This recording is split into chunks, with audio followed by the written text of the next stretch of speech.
बिहार से जिस देश में मजदूरी करने गया था पिता, उसी देश का बेटा बन गया प्रधानमंत्री। सालों बाद लौटा हिंदुस्तान, बिहार के लोग भी हैरान, खुद पीएम मोदी करने पहुंचे स्वागत। अफ्रीका का वो देश जहां 70% है बिहारी मजदूर बनकर गए, लेकिन अब चलाते हैं देश। ये देश वैसे तो अफ्रीका में बसा है, लेकिन यहाँ 70% से ज्यादा लोग बिहारी बोलते हैं। इतना ही नहीं, बिहार से जिस मजदूर को यहाँ गुलाम बनाकर ले जाया गया था, अब उनका बेटा इसी देश का प्रधानमंत्री बन गया है। प्रधानमंत्री बनकर दशकों बाद जब बिहारी बाबू नवीन चंद्र भारत आए तो खुद पीएम मोदी स्वागत करने काशी पहुंच गए। इसीलिए कहते हैं यूपी बिहार के लोग भले लोगों की निगाहों में खटकते हैं, लेकिन जहां भी रहते हैं दबदबा कायम रहता है। बनारस में बिहारी प्रधानमंत्री नवीन चंद्र राम गुलाम का स्वागत करने यूपी की राज्यपाल आनंदीबेन पटेल, खुद सीएम योगी और पीएम मोदी पहुंचे। ताज होटल में द्विपक्षीय वार्ता हुई। प्रधानमंत्री राम गुलाम भारत क्यों आए, उससे पहले आपको बताते हैं कि आखिर बिहार के एक मजदूर का बेटा अफ्रीका में बसे मॉरिशस देश का प्रधानमंत्री कैसे बना। 19वीं से लेकर 20वीं सदी की शुरुआत तक अंग्रेजों ने अफ्रीकी, चीनी और भारतीय मजदूरों को मॉरिशस में गुलाम की तरह खेती, मजदूरी और उद्योगों में काम करने के लिए लेकर गए थे। भारत में सबसे ज्यादा बिहार, झारखंड और यूपी के पूर्वांचल, जहां बिहारी बोली जाती है, वहां के लोगों को यहां लेकर जाया गया। समय के साथ यहां भारत के मजदूरों की संख्या बढ़ती गई। इन मजदूरों को गिरमिटिया मजदूर नाम दिया गया, लेकिन कहते वक्त हमेशा एक जैसा नहीं रहता है। धीरे धीरे मॉरिशस की डेमोग्राफी बदलती चली गई और यहाँ हिंदू 48%, ईसाई 32% और मुस्लिम 18% हो गए।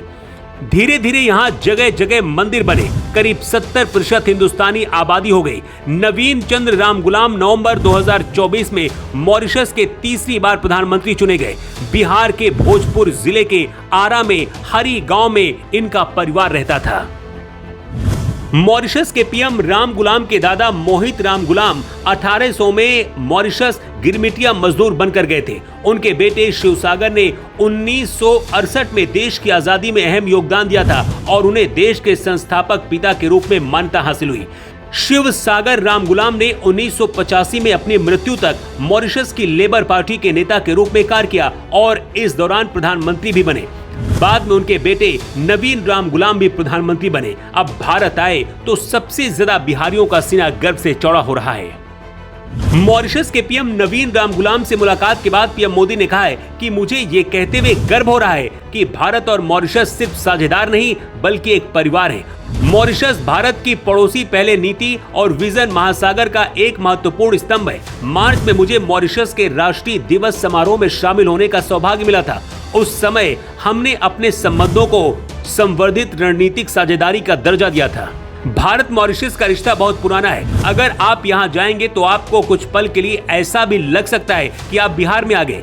भारत जब आजाद हुआ उसके बाद मॉरिशस की आजादी के लिए भारत ने भी आवाज उठाई थी, इसलिए मॉरिशस और यहाँ के लोग भारत का एहसान भी मानते हैं। लेकिन जब दुनिया को पता चला कि अफ्रीका में यहाँ पर एक ऐसा देश है जहाँ 70% लोग हिंदुस्तानी हैं और ज्यादातर बिहारी, तो सब लोग हैरान रह जाते हैं। मॉरिशस के पीएम राम गुलाम भारत दौरे पर आए। ये बिहार के लिए भी गर्व की बात है कि आखिर मजदूर का बेटा कैसे प्रधानमंत्री बन गया। जो लोग अपने भाग्य के भरोसे बैठे रहते हैं, उन्हें सीखना चाहिए कि भाग्य तभी काम देता है जब आपके अंदर कुछ करने की क्षमता हो। मॉरिशस के पीएम का भारत दौरा अमेरिका के खिलाफ जाकर भारत के साथ खड़े रहने को भी दिखाता है। पिछले साल मॉरिशस में यूपीआई और रुपए कार्ड की शुरुआत हुई और अब लोकल करेंसी में व्यापार को बढ़ाने के लिए डील हुई है। इंफ्रास्ट्रक्चर और स्वास्थ्य सुविधाओं को लेकर भारत के साथ डील हुई है। भारत की उस पॉलिसी का हिस्सा है जिसमें भारत अमेरिका को बाइकॉट करके भारतीय रुपए को अहमियत दे रहा है। ऐसे में अफ्रीका का यह देश, जहां का प्रधानमंत्री ही बिहारी है, भारत के साथ खड़े रहना तो बनता ही है। वैसे आपकी राय क्या है, कमेंट बॉक्स पर लिखकर जरूर बताएं।